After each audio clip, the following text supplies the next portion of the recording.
बहुत हद तक जंतर मंतर का आंदोलन खत्म होने के बाद बहुत सारे छात्रों की जुबान पर था और ये होना भी चाहिए।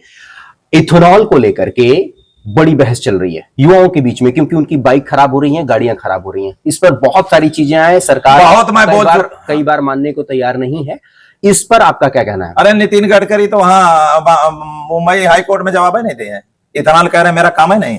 सुना है आपने? मैंने सुना, अभी पढ़ा नहीं है। नहीं, सोशल मीडिया पर जितने यूथ हैं वो नितिन गडकरी जी को ही इथेनॉल का ब्रांड एम्बेसडर मानते हैं। बिल्कुल उसको मानते हैं, लेकिन जब हाई कोर्ट ने पूछा तो उन्होंने इनकार कर दिया कि मेरा इशू नहीं है ये, या मेरा जो डिपार्टमेंट है उसने ये नहीं किया है। सवाल इस बात का है कि इथेनॉल से ऐसा लग बता रहे हैं कि लाखों गाड़ियां बर्बाद हो गई। ये कहां से गरीब की आएगी गाड़ी? वो बताते हैं पुरानी गाड़ियां सब बर्बाद हो गई, और ये कहते हैं कि जो इनका टाई अप है नई गाड़ियों से, और वो कंपनियां अरबों रुपए इनको चंदा देती, इसलिए उनका फायदा पहुंचाने के लिए ये किया।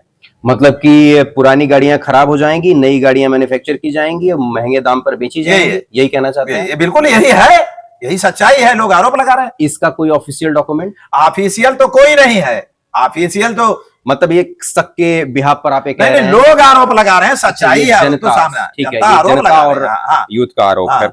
एक क्वेश्चन मैं और आपसे करना चाहता हूं कि आजम खान और इनकी तो बात हो गई, एक उत्तर प्रदेश में उभरते चेहरे हैं और पहले आपके साथ भी रह चुके हैं चंद्रशेखर रावण।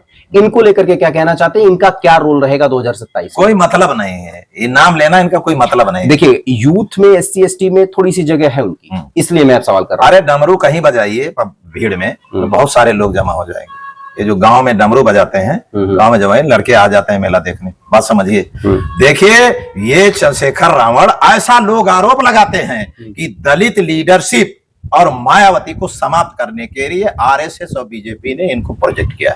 ऐसा लोग बताते हैं कि अमित शाह के ऊपर आरोप लगाते हैं। ये डॉक्टर रोहिणी गौरी 1000 बार आरोप लगा रही। वो लड़की है वाल्मीकि समाज की और स्विट्जरलैंड में रहती। आप बताइए, स्विट्जरलैंड में वो उसको 1 करोड़ रुपए भारत सरकार ने स्कॉलर दी। वो कहती है कि मेरे साथ घिनौनी का रेप तक का आरोप लगा रही है। इस देश में जहां 0 FIR होती है, आखिर उसके चंद्रशेखर के ऊपर FIR क्यों नहीं हुआ? क्यों नहीं हुआ? भारत सरकार बता, वो कह रही है कि मैंने अमित शाह जी के यहाँ कई लोगों को भेजा और अमित शाह ने कहा कि 2027 के बाद हम देखेंगे। अरे यार, उसके साथ अगर जुल्म हुआ है, अगर उसका कुछ अनहोनी हो जाए, उसका कोई नुकसान हो जाए तो कौन जवाब देगा? वो FIR तत्काल होनी चाहिए।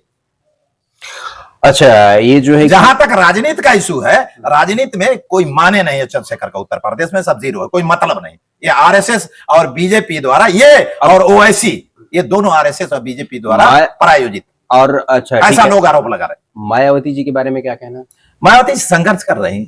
मायावती संघर्ष कर रही है। 27 में इनका रोल कैसा होगा? 27 में देखिए, अभी कुछ बताया नहीं जा सकता, लेकिन भारतीय जनता पार्टी को हराने का विकल्प 2 ही है, SP और BSP। बाकी सब 0 है। वोट जो पड़ेगा, एक ही को पड़ेगा। आप लिख लीजिए, आप 24 देख लीजिए। आप शेड्यूल कास्ट में जो हमारा चमार समाज है, जब आरक्षण और संविधान की बात आई तो उन्होंने जहर पी लिया, अखिलेश जी की पार्टी को वोट दे दिया। सोचिए, जो समाजवादी पार्टी प्रमोशन में आरक्षण को लेकर नंगी हो गई, पार्लियामेंट में बिल को फाड़ दिया, उसको वोट दिया। किसको? दलितों में चमार समाज के लोगों ने 60% वोट दिया। अरे भैया सुनिए, वो कह क्या रहा था? अरे बाप रे बाप, पहले संविधान बचावा, ये छोटी लड़ाई है, ये छोटी लड़ाई है। जबकि उसमें डिमोशन हुआ बड़े पैमाने पे, तो वही होगा। दलित, पिछड़ा, गरीब, मुसलमान, ये सब एकजुट होके 2 विकल्प है बीजेपी को हराने के लिए, SP BSP। पता नहीं क्या होगा। 30 अगस्त को मेरा फैसला हो जाएगा, किसके साथ मैं जाऊंगा या किसको। हमारा आखिरी सवाल OIC को लेकर के है, क्योंकि वो भी एक बड़ा दावा करते हैं और उनका भी कहना है, वो बार बार एक ही बात उनके लोग रिपीट करते हैं कि अखिलेश यादव अगर वाकई में